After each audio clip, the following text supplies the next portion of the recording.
Uy ka, for today's video mag-install na butag printer kay para natay printer kay daghan ra batay clients. O diya na gisugdan na ako na dihaan diretso na ta kay kanang utaas atong video kay reels beta. Na lang wa mo tao mga gats niya mo na lang kalingawan kay ganiha human naman ko og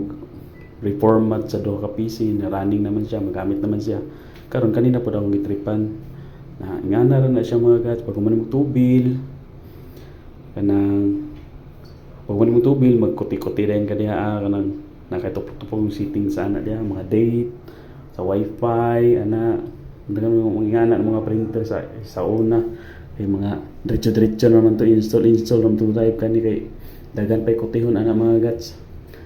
anya nag-test printing na rin ko ana mga gats kay para kita na to daot ba ang printer head ana niya